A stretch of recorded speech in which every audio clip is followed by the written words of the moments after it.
नमस्कार आप सभी को, आप सभी का इस वीडियो में हार्दिक स्वागत है। इससे पहले हमने भाषा विज्ञान से संबंधित महत्वपूर्ण प्रश्नों के भाग 1 में वर्णित अनेक प्रश्नों के बारे में जानकारी प्राप्त की थी। आज हम भाग 2 लेकर आपके सामने उपस्थित हुए हैं। तो आइए वीडियो को शुरू करते हैं। भाषा विज्ञान की दृष्टि में प्रयत्न लाघव यानी मुख सुख का अर्थ है उच्चारण की सुविधा। हिंदी की उपभाषा है पश्चिम हिंदी, पूर्व हिंदी, राजस्थानी। भाषा और विचार के संबंधों की चर्चा में अग्रणी है वाइगोत्स्की। भारतवर्ष के लिए हिंदी भाषा का नाम सबसे पहले किसने सुझाया था? तो राजा राम मोहन राय जी ने हिंदी भाषा का नाम सबसे पहले भारतवर्ष के लिए सुझाया था। वाराणसी का बनारस रूप में विकास उदाहरण है व्यंजन विपर्यय का। टकसाली भाषा किसे कहते हैं?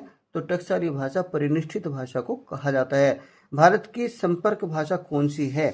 भारत की संपर्क भाषा हिंदी है। भाषा की प्रमुख प्रकृति क्या होती है? तो ये इसकी प्रमुख प्रकृति होती है जटिलता से सरलता की ओर। न्यायालयीय भाषा में शब्द और उसके अर्थ में रहती है निश्चितता। कोई भी बोली या भाषा मान्यता प्राप्त करने पर हो जाती है सरल। तो जब भाषा मान्यता प्राप्त कर लेती है तो उसका सरल वो बन जाती है। पारिभाषिक शब्दावली का निर्धारण कौन करता है?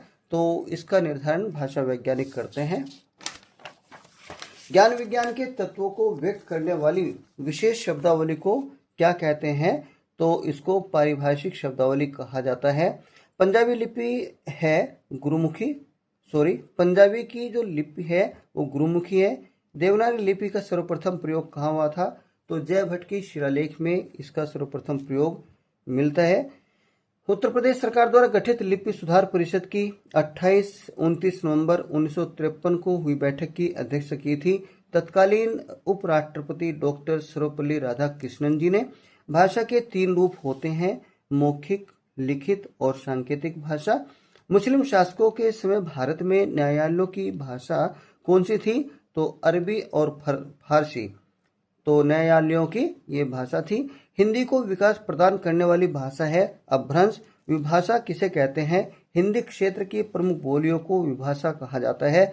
भाषा है अर्जित संपत्ति। लेकिन याद रखिएगा, भाषा अर्जित संपत्ति है लेकिन ये पैतृक संपत्ति नहीं है। तो अर्जित का मतलब हमने खुद से कमाई है लेकिन इसको हम आगे ट्रांसफर नहीं कर सकते, तो इसको पैतृक संपत्ति नहीं कहा जा सकता है। ट्रांसफर करते हैं लेकिन ये नहीं कि जैसे जमीन को हम बैनामा करा देते हैं ऐसे भाषा का बैनामा होता है, ऐसा कुछ नहीं है। ये खुद के प्रयास से ये सीखी जाती है।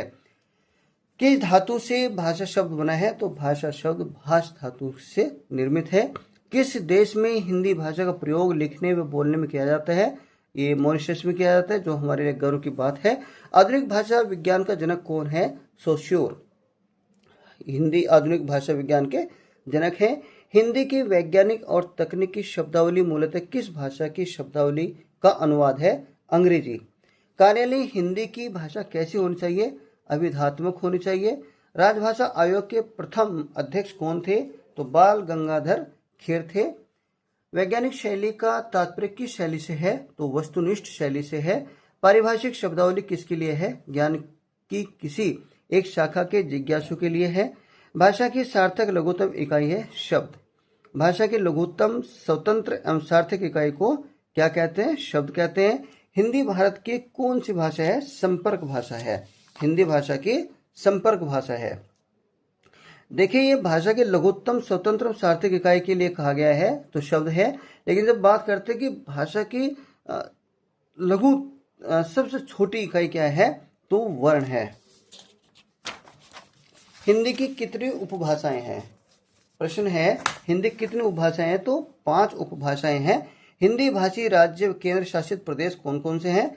उत्तर प्रदेश, उत्तराखंड, बिहार, झारखंड, मध्य प्रदेश, छत्तीसगढ़, राजस्थान, हरियाणा, हिमाचल प्रदेश तथा एक केंद्र शासित प्रदेश राष्ट्रीय राजधानी क्षेत्र दिल्ली है।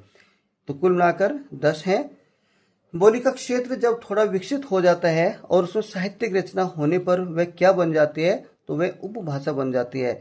किसी सीमित क्षेत्र में बोले जाने वाली स्थानीय भाषा को कहते हैं बोली।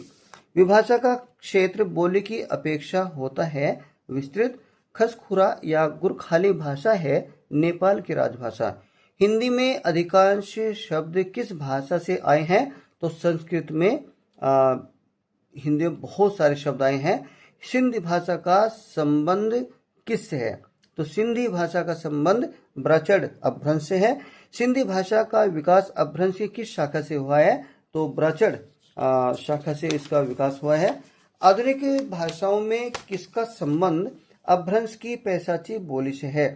तो आधुनिक भाषाओं में पंजाबी का संबंध अपभ्रंश की पैशाची बोली से है। हिंदी भाषा के उद्भव और विकास का सही क्रम क्या है? तो सबसे पहले संस्कृत, संस्कृत से फिर पाली, पाली से प्राकृत, प्राकृत से अपभ्रंश, अपभ्रंश से शौरसेनी और शौरसेनी से पश्चिमी हिंदी और पश्चिम हिंदी से खड़ी बोली। तो इसका सही क्रम है। हिंदी में अधिकांश शब्द किस भाषा से आए हैं? इसका पहले उत्तर दिया जा चुका है, संस्कृत से आए हैं। संस्कृत को हिंदी की जननी कहा जाता है। आदरणीय दर्शकगण, यदि आपको ये वीडियो उपयोगी लगी हो और तो आपको लगता है कि बहुत अच्छी वीडियो थी, तो कृपया इसको लाइक, शेयर और सब्सक्राइब अवश्य कीजिएगा ताकि आपको ऐसी ही और वीडियो आप मिलते रहे। इस वीडियो में हम ये कोशिश करते हैं कि आपका समय बिल्कुल व्यर्थ ना जाए, कम समय में आप ज़्यादा से ज़्यादा जानकारी प्राप्त कर लें। मिलते हैं ऐसी अगली वीडियो में, तब तक के लिए आप सभी को मेरा हार्दिक नमन।